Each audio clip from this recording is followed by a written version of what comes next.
विश्वानि देव सवितरदुरितानि परासुव यद्भद्रं तन्न आसुव।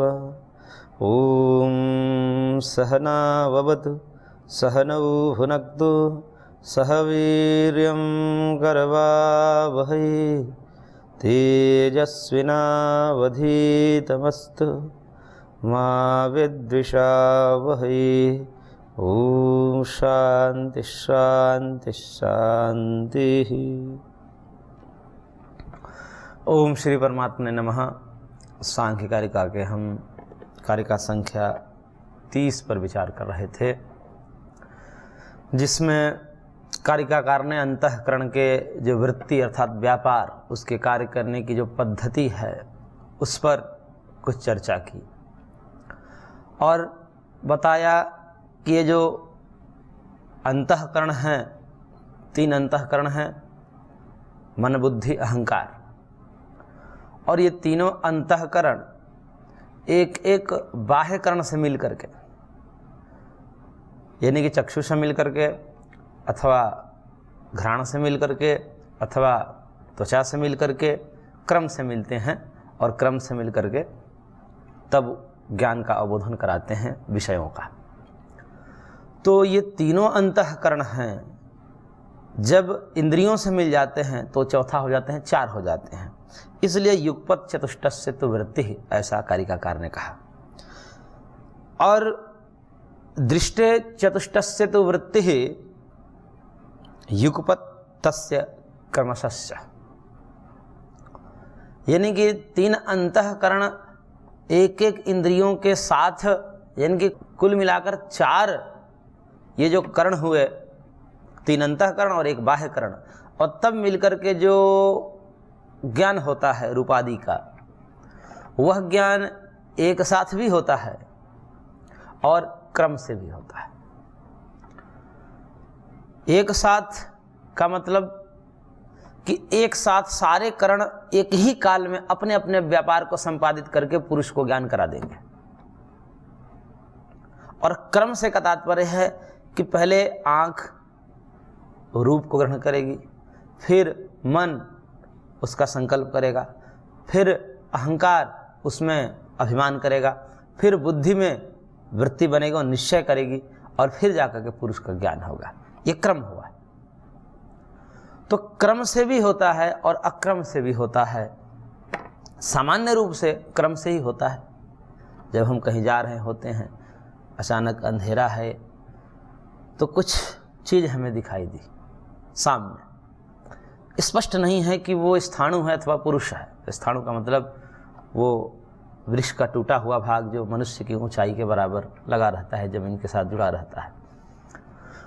उसको देख करके स्पष्ट तो नहीं हो पाता कि क्या है, मनुष्य है अथवा स्थाणु है। तो ये जो आभास है, इंद्रियार्थ सन्निकर्ष हो रहा है, आँखों का उस वस्तु के साथ संपर्क हो रहा है और उसके बाद कुछ तो है ऐसा लग रहा है। ये जो आभास है, इसी को न्याय की भाषा में निर्विकल्पक ज्ञान बोलते हैं। यानी कि निर्धारित नहीं हो पा रहा है ये क्या है। उस ज्ञान तो हो रहा है, कुछ तो है, परंतु ये क्या है अभी अवबोधन नहीं हो पा रहा है। तो इसको निर्विकल्पक ज्ञान कहते हैं। निर्विकल्पक ज्ञान से व्यवहार नहीं चलता। निर्विकल्पक ज्ञान जब सविकल्पक ज्ञान में परिवर्तित हो जाता है तब जाकर के हमें कुछ बोध होता है। यानी कि ज्ञान में जब विशेषण जुड़ जाते हैं उसको सविकल्पक बोलते हैं। तो अब यहाँ पर आँखों का वस्तु के साथ संपर्क मात्र हो रहा है। देख करके मन में उठा कि क्या है, क्या हो सकता है। पुरुष भी हो सकता है, ठूंठ भी हो सकता है। अब ये जो क्रिया उसके बाद हुई, कुछ क्षण बाद, हालांकि ये क्रम से होता है लेकिन क्षण का अंतर जरूर होगा।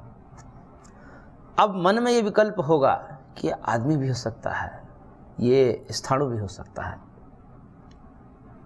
तो ये मन अब यहाँ पर व्यापार कर रहा है और अहंकार यहाँ पर जुड़ा हुआ है। अब मुझे क्या करना चाहिए? मेरे को भागना चाहिए अथवा मेरे को रुकना चाहिए? ऐसे करके और भी कुछ लिंग आदि को देखने का प्रयास करती है बुद्धि कि आखिर क्या है, निश्चय नहीं हो पा रहा है, तब अन्य सारे अवयव देख करके भली भांति परीक्षा करके वो हिल रहा है, चल रहा है, क्या है, तब अंत में बुद्धि निर्णय लेती है कि ये तो आदमी है और अपने हाथ में लग रहा है कि कोई हथियार लिया हुआ है और हमारे तरफ बढ़ते आ रहा है। तब बुद्धि निश्चय करेगी ये चोर है और ये मारने के उद्देश्य से या हमारे वस्तु का हरण करने के उद्देश्य से आ रहा होगा, इसलिए बुद्धि निर्णय करती है निकल लो यहाँ से, भाग जाओ। अथवा जब निश्चय हो जाता है कि ये कोई पुरुष नहीं है, यह कोई स्थाणु है, तब बुद्धि कहती है कि डरो मत, ये स्थाणु है, आगे चलो। फिर हम आगे चल जाते हैं। तो ये जो प्रत्येक अंतःकरणों का व्यापार हो रहा है, कार्य हो रहा है, क्रम से हो रहा है और अचानक ये सब चीज़ें घट जाए, जैसे बिजली के चमकने से अंधेरे में हम जा रहे हैं, घोर अंधेरा है और उसी रास्ते से जा रहे हैं और अचानक बिजली चमकी और कुछ दिखा हमें कि एक व्यक्ति हाथ में हथियार लेकर के खड़ा था और बिजली अचानक ओझल हो गई, वो चमकना बंद हो गई। सेकंड से भी कम में चमकी बिजली, उतने में ही हमें देखा और उतने में हम वहाँ से भाग खड़े हुए। तो ये जो अंतःकरणों का व्यापार है वो क्रम से नहीं हो रहा है, एक साथ ही हो जाता है। अथवा ये दिख जाए कि सामने कोई सांप है जहरीला और अचानक दिख जाए, तो वहाँ पर फिर निर्णय नहीं लेना होता है क्रम से कि क्या है, सांप है या रस्सी है, ये सब नहीं होता, क्रम से व्यापार नहीं, सब एक साथ कर्ण व्यापार करके उस व्यक्ति को वहाँ से उछलने को आदेशित कर देते हैं और वो व्यक्ति उछल कर वहाँ से भाग जाता है।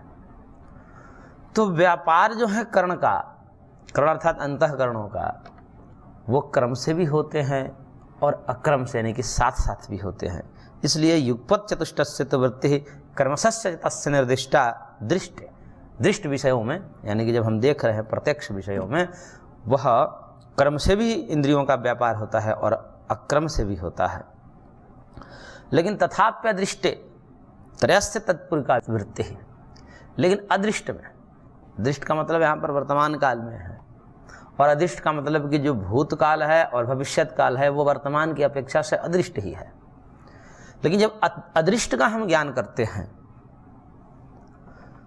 यानी कि भूत और भविष्य का ज्ञान करते हैं, तो वहाँ वस्तु नहीं होती है, तत्पूर्विका वृत्ति है। तत्पूर्विका वृत्ति का मतलब कि प्रत्यक्ष पूर्विका वृत्ति है। प्रत्यक्ष हम पहले कर चुके होंगे और उसी के आधार पर जो हम एक अनुमान आदि के प्रोसेस से कुछ ज्ञान करते हैं, उस ज्ञान को या उस ज्ञान में तीन ही कारण होते हैं, क्योंकि वहाँ वस्तु के साथ इंद्रिय और अर्थ का संपर्क नहीं रहता है, क्योंकि वो अदृष्ट है, आंखों के सामने नहीं। ये तो दृष्ट है, दृष्ट है इसलिए चार चीज़ें हैं यहाँ पर, मन, बुद्धि, अहंकार और साथ में एक ज्ञान इंद्रिया है। तो ये दृष्ट है, प्रत्यक्ष है। लेकिन जो प्रत्यक्ष नहीं है, अदृष्ट है, अतीत काल का है या भविष्यत काल का है, उसका हम यदि ज्ञान करते हैं तो उसमें तो इंद्रियार्थ सन्निकर्ष है नहीं। यानी कि जिस वस्तु का हम ज्ञान कर रहे हैं वो वस्तु भूतकालिक है या भविष्यत कालिक है, नष्ट हो चुकी है या होने वाली है, उत्पन्न होने वाली है, तो ऐसे वस्तु तो वर्तमान में उपलब्ध नहीं है और वर्तमान में उपलब्ध न होने के कारण हमारे आँखों का विषय बन नहीं पाएगी। जब आँखों का विषय नहीं बन पाएगी तो इंद्रियार्थ सन्निकर्ष होगा नहीं, इंद्रियार्थ सन्निकर्ष नहीं होगा, लेकिन फिर भी उस वस्तु का हम ज्ञान करते हैं अनुमान के माध्यम से, तो वो किस प्रकार से होगी? तो त्रयस्य से, इन तीन ही के कारण होगी, यानी कि मन, बुद्धि और अहंकार।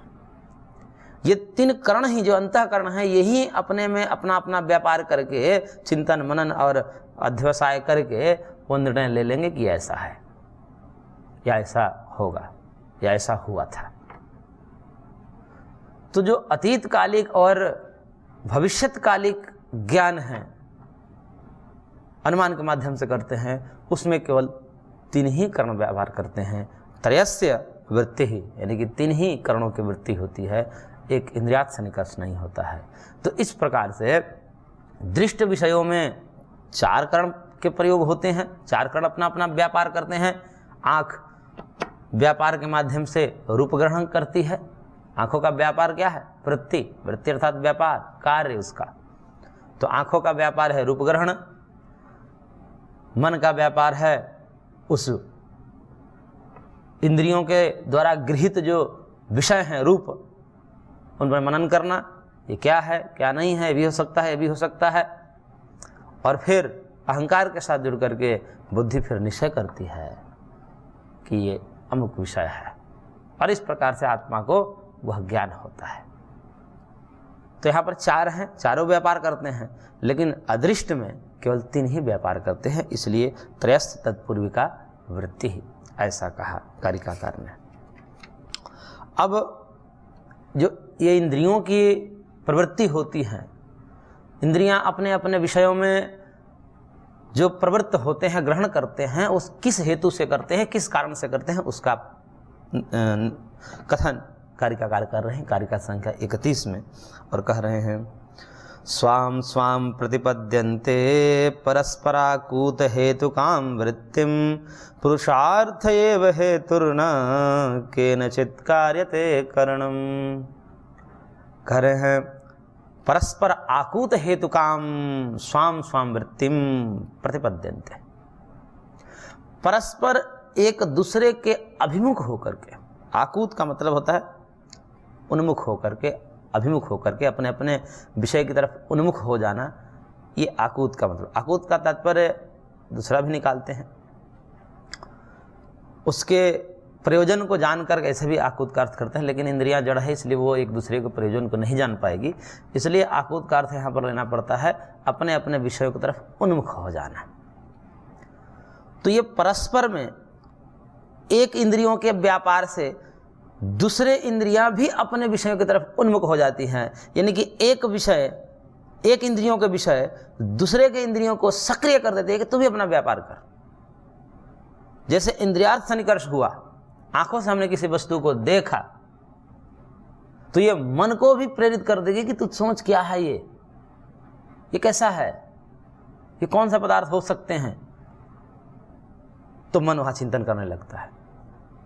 और जब तक आंखों से संबंध नहीं बनता तब तक कुछ और में लगा रहता है, लेकिन उस विषय में तो नहीं लगा रहता, उस विषय में चिंतन तो नहीं करता है। लेकिन जैसे ही आंखों का संपर्क हुआ विषय के साथ, मन भी मनन करने लगा, अहंकार भी हुआ, ये कहने लगा कि मैं देख रहा हूँ, मैंपन की अनुभूति भी हो गई उस विषयों के साथ, और फिर बुद्धि भी निर्णय लेने लगती है ये अमुक पदार्थ है, ये घट है, ये पट है, ये पुष्प है, ये व्यक्ति है, ये गौ है, इस प्रकार से बुद्धि निर्धारित करने लगती है। तो इस प्रकार परस्पर में, परस्पर का मतलब आपस में इनका बड़ा संबंध होता है, एक दूसरे को उनके स्वयं के विषयों को स्वाम स्वाम प्रतिपद्यन्ते, स्वाम स्वाम मतलब अपने अपने विषयों की तरफ एक दूसरे विषय, एक इंद्रियों के विषय दूसरे इंद्रियों के विषयों को उनको अपने कार्य में लगाने के लिए प्रवृत्त कर देती है और उसको अपने विषय की तरफ उन्मुख कर देती है। यही है आकूत हेतु काम वृत्ति, यानी कि एक इंद्रियां अपने व्यापार के माध्यम से दूसरे इंद्रियों को अपने व्यापार करने के लिए प्रवृत्त करा देती है। और कोई कहे कि ये प्रवृत्त करा देती है तो इसका कारण क्या है, क्यों प्रवृत्त करा देती है? भाई कुछ तो कारण होना चाहिए कि ऐसे ही प्रवृत्त हो रहे हैं, क्या प्रयोजन क्या है इसका? तो कहते हैं कि प्रयोजन है पुरुषार्थ एवं हेतु, इसमें पुरुषार्थ ही कारण है। पुरुषार्थ का मतलब भोग और अपवर्ग, ये पुरुषार्थ है। पुरुष का अर्थ, पुरुष का जो प्रयोजन है वो मुख्यतः 2 है, भोग और अपवर्ग। और प्रत्येक जीव अपने कर्माशय लेकर उत्पन्न हुआ है भोग और अपवर्ग का। भोग का तो कर्माशय लेकर उत्पन्न हुआ है, अपवर्ग के लिए तो सब तामझाम करने पड़ते हैं, परंतु भोग के लिए तो वो अपने प्रारब्ध में लेकर आया है, क्योंकि महर्षि पतंजलि ने कहा है सती मूले तद्दीपा को जात्यायुर्भोगा, कि प्रारब्ध के रूप में व्यक्ति ये 3 चीज को लेकर आता है, जाति, आयु और भोग। मनुष्य जाति है कि पशु जाति में है, किस जाति में है, वो पहले से निर्धारित करके आता है और वो पूर्व के कर्मों के आधार पर होता है। जाति नहीं बदलती है वर्तमान के कर्म से, क्योंकि वो तो प्राप्त हो चुकी है। अब जो भी कर्म करेंगे वो देह धारण के बाद करेंगे, लेकिन वो देह धारण पहले हो जाता है। इसलिए जाति, आयु और कुछ भोग, सुख दुख लेकर के हम पूर्व से आते हैं। तो ये जो पूर्व से लेकर आ रहे हैं सुख दुख आदि के रूप में, क्योंकि सुख दुख लेकर नहीं आते, सुख दुख के कारण को लेकर आते हैं। सुख दुख के कारण होते हैं अदृष्ट, अदृष्ट अर्थात धर्म और अधर्म। धर्म और अधर्म जो पूर्वार्जित है, पूर्व जन्म में हम उसको अर्जित किया है, उस पूर्व जन्म में अर्जित धर्म अधर्म के संस्कार को लेकर के जीव पैदा होता है और उसी संस्कार के आधार पर, उसी पुरुषार्थ के आधार पर ये इंद्रियां उसको अपने व्यापार के माध्यम से फल भोग के लिए प्रयुक्त करती है, उसको प्रेरित करती है, क्योंकि उसके अंदर ये संस्कार है कि उसको भोग भोगना है। अब धर्म के संस्कार हैं तो इंद्रियां अपने विषयों के माध्यम से उसको सुख प्रदान करेगी, यदि अधर्म का संस्कार है तो इंद्रियां अपने विषयों को ग्रहण करके उसको दुख प्रदान करेगी। तो ये जो सुख दुख का निर्धारण है ये धर्म अधर्म के आधार पर है। वही वस्तु, एक ही वस्तु है, किसी के लिए सुखकारी है, एक ही वस्तु है किसी के लिए, वही वस्तु किसी के लिए दुखकारी है। तो एक ही वस्तु सुख भी है दुख भी है, वस्तु तो एक ही है, लेकिन सुख दुख अलग अलग हो रहे हैं। तो इसमें क्या कारण है? वस्तु एक होती है तो एक होने से उसके अनुभव भी सबको एक जैसे होने चाहिए, परंतु सबको एक जैसे नहीं होते हैं। किसी को सुख होता है, किसी को दुख होता है। इसका कारण होता है पुरुषार्थ, यानी कि धर्माधर्म रूपी जो अदृष्ट है, जो पूर्व जन्म से हमने कमा कर आया है या वर्तमान जन्म में भी हम धर्माधर्म संग्रहित करते हैं, कमाते हैं, वो सब निर्धारित करते हैं इंद्रियों को अपने अपने कार्य में प्रवृत्त करने के लिए। और अंततः एक सुखात्मक और दुखात्मक वृत्ति बनती है अंतःकरण में कि यदि अधर्म का कर्माशय वहाँ आ जाएगा, क्योंकि कर्माशय धीरे धीरे क्रमशः फलोन्मुख होते हैं।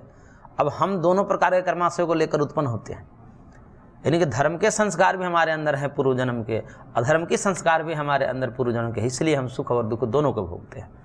और जिसके अंदर ज़्यादा अधर्म होगा वो ज़्यादा दुख भोगेगा, जिसके अंदर ज़्यादा धर्म होगा वो ज़्यादा सुख भोगेगा, ऐसा नियम है। अब इंद्रियों के माध्यम से हमने देखा और देख करके हमें एक सुख मिला कि अच्छा है, तो वहाँ पर वृत्ति तो एक जैसी बन रही है, आंखें रूप को देख रही हैं, मन भी उस पर मनन कर रहा है, बुद्धि उसको निर्णय करेगी अमुक वस्तु है, लेकिन अब वहाँ पर सुख हो रहा है। तो वहाँ जो अंतःकरण में एक धर्म है अदृष्ट, वो अंतःकरण में ही है और अंतःकरण में ही ये वृत्ति बनती है, यानी कि आँख आदि के माध्यम से जो विषय अंततः जाते हैं वो अंतःकरण में जाते हैं और अंतःकरण में भी जो है जो बुद्धि है वहाँ पर जाते हैं, मन आदि तक सीमित नहीं रहते, वो आगे बताए जाएंगे। वो बुद्धि में अंततः जाते हैं सब। ये रूप हम देखते हैं तो रूप कहाँ तक जाकर के समाप्त होते हैं? वो बुद्धि में वृत्ति बन करके समाप्त हो जाते हैं। रस जो हम ग्रहण करते हैं जिह्वा के माध्यम से, कहाँ तक रहते हैं? रस तो जिह्वा तक रहते हैं, अधिकतर पेट में चला जाता है। रूप देखते हैं तो अधिकतर यहाँ इस गोलक में प्रतिबिंब बनता है, उसके भीतर तो जाता ही नहीं है। शब्द जाता है तो ये कर्ण पटल पर जाता है, उसके बाहर अंदर तो जाता ही नहीं है। लेकिन जो उसका सेंस है, उसका अनुभव है, क्योंकि सेंसर है ये सब, वो और सूक्ष्म होकर के वो इंद्रियां विशेष लगाई गई है भगवान के द्वारा ये सब गोलकों में, वो रस को या रूप को आते ही अंदर ले जाती है, उसको और सूक्ष्म बनाती है और सूक्ष्म बनाते बनाते अंतःकरण में ले जाती है। और अंतःकरण में जब वो पहुंचता है तो अंतःकरण में जो भी पहुंचता है, रूप हो, रस हो, गंध हो, स्पर्श हो, शब्द हो, उसी को कहते हैं कि चित्त जो है रसाकार कारित हो गया है, चित्त जो है रूपाकार कारित हो गया है। यानी कि चित्त में इन विषयों का पहुंचना, उसी को चित्त की वृत्ति बोलते हैं। और उसी चित्त में एक और भी गुण है, वो है अदृष्ट धर्म अधर्म रूपी, जो हमने इस जन्म में भी कमाया है और पूर्व जन्म से भी लेकर आया है। वहाँ अब ये भगवान के संविधान से होता है, कब कौन से फल देने हैं, कब किस संस्कार को फलोन्मुख करना है, सब भगवान निर्धारित करते हैं। उनके यदि लगा कि अभी इसको जो है अधर्म वाले संस्कार को हमें फलोन्मुख करना चाहिए, तो उसी इंद्रियों के व्यापार से उसको दुख हो जाएगा, देख कर कहेगा अरे बहुत दुख होगा। और वहीं यदि सुख को भगवान को दे रहा है कि सुख को हमें फलोन्मुख करना है, यानी कि धर्म के कर्माशय को फलोन्मुख करना है, तो भगवान उसी इंद्रियार्थ सन्निकर्ष से जो दिख रहे हैं उसको सुख मिल जाएगा। तो इस प्रकार से इसमें पुरुषार्थ हेतु है, यानी कि इंद्रियों के व्यापार में, इन कर्णों के व्यापार में जो परस्पर एक दूसरे को अपने अपने विषयों के प्रति प्रवृत्त करती हैं, एक इंद्रियां दूसरे इंद्रियों को अपने विषयों के लिए प्रवृत्त करती है कि अब आप देखो, मैं तो अपने विषयों को देख लिया, आँख कहती है मैं तो अपने विषयों को देख लिया, रूप को, मन तुम देख मनन कर क्या है ये, क्योंकि ये आंखें निर्धारित नहीं करती है क्या है, और मन कहता है कि ये भी हो सकता है, ये भी हो सकता है। फिर बुद्धि उनमें से निश्चय करती कि नहीं ये है। तो इस प्रकार से एक दूसरे को अपने अपने स्वाम स्वाम प्रतिपद्यन्ते, स्वाम स्वाम वृत्ति में प्रतिपद्यन्ते, अपने अपने वृत्ति की तरफ प्रवृत्त करते हैं ये इंद्रियां। और इस इंद्रियों के प्रवृत्ति के कारण जो है, हेतु जो है, वो पुरुषार्थी हेतु है। न केनचित् कार्यते कारणम, और इसके अतिरिक्त कुछ भी कारण नहीं है कि जिसके माध्यम से ये कहा जाए कि इस कारण से इंद्रियां अपने विषय में प्रवृत्त होती है, अपने अपने व्यापार को आँख रूप में, रूप ग्रहण में, मन संकल्प विकल्प में, बुद्धि अध्यवसाय में, अहंकार अभिमान करने में प्रवृत्त होती है। धर्म अधर्म रूपी जो पुरुषार्थ है या भोग रूपी जो पुरुषार्थ है, जो कि धर्म अधर्म कर्माशय से होते हैं, उसके अतिरिक्त और कुछ कारण नहीं है। यदि हम और कुछ कारण मानेंगे तो बहुत समस्याएं खड़ी हो जाएंगी। कई लोग परमात्मा को मानते हैं कि परमात्मा के कारण होते हैं, तो परमात्मा में फिर दोष आ जाएगा कि परमात्मा ही यदि सब इंद्रियों का व्यापार करा रहा है तो परमात्मा इंद्रियों के माध्यम से सुख भी दे रहा है और दुख भी दे रहा है। सुख दे रहा है तब तो ठीक है, कोई बात नहीं, भगवान है सुख स्वरूप, सुख दे रहे हैं, कोई बात नहीं। लेकिन वही इंद्रियों के माध्यम से जब दुख मिलता है तो भगवान, कोई भी मानना पड़ेगा कि भगवान दुख भी देते हैं, क्योंकि वही दिला रहे, उन्हीं को कारण मानने पर। भगवान दुख नहीं दिला सकते क्योंकि भगवान सुख स्वरूप है, उनमें दुख का लेश नहीं है। दुख है हमारे कामनाओं में, हमारे अविद्या में, हमारी वासनाओं में, हमारे कर्म में। दुख के कारण हम हैं और सुख के कारण भगवान है। जो भी हमें दुख मिलता है अपने जीवन में, उसके उत्तरदायित्व तो हम स्वयं हैं, और जो भी हम सुख प्राप्त करते हैं उसका उत्तरदायित्व तो भगवान है। वैसे तो कहा जाता है कि सुख और दुख दोनों के प्रति हम कारण हैं, लेकिन एक भक्त की भावना ये रहती है कि सुख के कारण भगवान हैं, क्योंकि भगवान सुख स्वरूप हैं, और दुख के कारण हम स्वयं हैं, क्योंकि भगवान से कहीं ना कहीं हम दूर जाने का प्रयत्न किए थे, इसीलिए हमको दुख मिला था। तो इस प्रकार से यहाँ पर पुरुषार्थ के अतिरिक्त, यानी कि धर्माधर्म रूपी जो अदृष्ट है, उसके अतिरिक्त और भी कुछ कारण नहीं है जिसको कारण मान करके यह व्यवस्था बनाई जाए कि इंद्रियां अपने अपने व्यापार को करने में समर्थ होती है। तो इसलिए पुरुषार्थ एवं हेतु न केनचित् कार्यते कर्म, और कुछ भी कारण नहीं है इस इंद्रियों के अपने अपने व्यापार करने में। अब कारिकाकार पुनः कर्णों का लक्षण और उनका कार्य बता रहे हैं कि ये जो कर्ण हैं उनके क्या लक्षण हैं, कितने प्रकार के हैं और किस किस स्वरूप वाले हैं। तो उसके लिए कारिका संख्या 32 में कह रहे हैं, कर्णम त्रयोदश विधम तदाहरण धारण प्रकाश कर्णम कार्यम च तस्य दशधा आहार्यम धार्यम प्रकाश्यंच। कह रहे हैं कि कर्णम त्रयोदश विधम, कर्ण 13 प्रकार के होते हैं, 5 ज्ञान इंद्रिय के रूप में, 5 कर्म इंद्रिय के रूप में, 10 हो गए मन बुद्धि अहंकार, ये 3 अंतःकरण के रूप में। तो इस प्रकार से 13 प्रकार के कर्ण हो गए जो आहार्य धार्य और प्रकाश स्वरूप वाले होते हैं। आहरण करना, धारण करना और प्रकाश यानी कि ज्ञान कराना, और इसके कार्य क्या हैं, ये तो स्वरूप हो गया, और इनके कार्य 10 प्रकार के होते हैं। दशधा वो भी कि कौन रूप वाले होते हैं, आहार्य धार्य और प्रकाश्य होते हैं। तो इस प्रकार से इंद्रियों के लक्षण, उसका स्वरूप इस कारिका में बताया गया। ये आहार्य क्या है, ये धार्य क्या है, ये प्रकाश्य क्या है, इसको हम आगे की कक्षा में देखेंगे। आज की कक्षा को हम यहीं पर विराम देते हैं, शेष अगले अंक में।